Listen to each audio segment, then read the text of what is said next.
Assalamualaikum warahmatullahi wabarakatuh. Perkenalkan, nama saya Jamil Khuluk dari Prodi PAI Universitas Hasyim Asy'ari.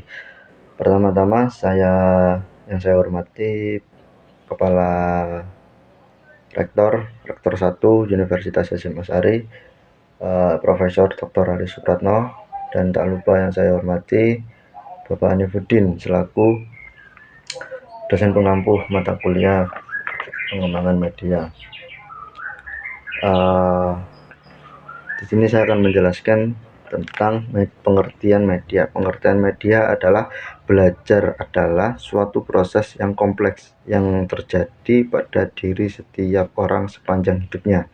Proses belajar itu terjadi karena adanya interaksi antara seseorang dengan lingkungannya. Oleh karena itu, belajar dapat terjadi kapan saja dan di mana saja. Salah satu pertanda bahwa seseorang itu telah belajar adalah adanya perubahan tingkah laku pada diri orang itu yang mungkin disebabkan oleh terjadinya perubahan pada tingkat pengetahuan keterampilan.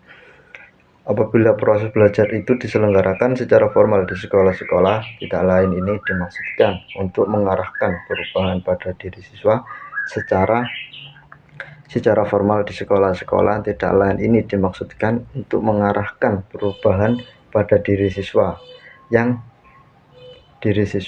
secara terencana, baik di dalam aspek pengetahuan, keterampilan, maupun sikap interaksi yang terjadi selama proses belajar tersebut dipengaruhi oleh lingkungannya, yang antara lain terdiri di atas: murid, guru, petugas perpustakaan, modul, selebaran, majalah, rekaman video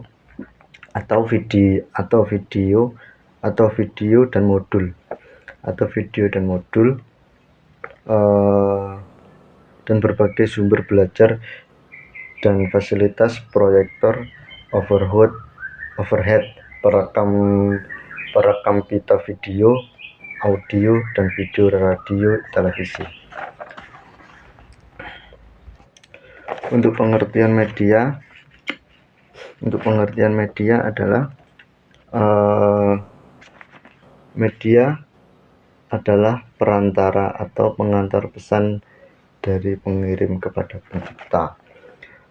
Di sini adalah atau pengantar pesan dan dari pengirim kepada penerima. Ini adalah menurut Gerlach dan Ellis pada tahun 1971 mengatakan bahwa media apabila dipahami secara garis besar adalah manusia, materi atau kejadian yang membangun kondisi yang membuat siswa maupun memperoleh pengetahuan, keterampilan, atau sikap.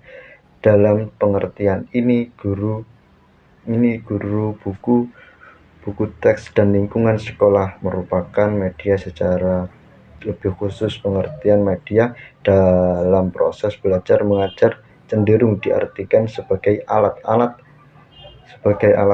grafis, fotografis. Untuk batasan lain telah pula dikemukakan oleh para ahli yang sebagian diantaranya akan diberikan berikut ini. Ayat memberikan batasan tentang media sebagai bentuk dan saluran yang digunakan untuk menyampaikan pesan atau informasi, di samping sebagai sistem penyampai atau pengantar media yang sering diganti dengan kata mediator menurut Fleming. Untuk yang ketiga, ini adalah ciri-ciri media pendidikan. Untuk ciri-ciri media pendidikan ada dua macam, yaitu ciri-ciri fiksatif dan ciri-ciri manipulatif. Untuk ciri-ciri fiksatif adalah ciri-ciri ini menggambarkan kemampuan media merekam, menyimpan, atau melestarikan suatu peristiwa atau objek. Suatu peristiwa atau objek dapat diurut dan disusun kembali dengan media seperti fotografi, video tape atau audio tape, disket komputer fotografik. Suatu objek yang telah muncul gambarnya direkam dengan kamera atau video kamera dengan mudah dapat direproduksi dengan mudah kapan saja dan di mana saja. Untuk yang kedua adalah ciri manipulatif adalah transformasi suatu kejadian atau suatu kejadian atau objek dimungkinkan karena manusia.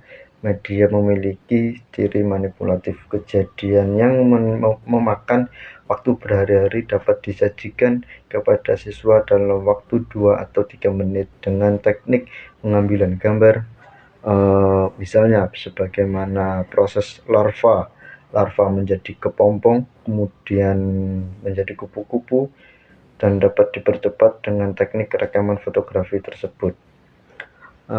Cukup sekian dari saya. Apabila ada salah-salah kata atau ucapan yang lain mohon dimaafkan.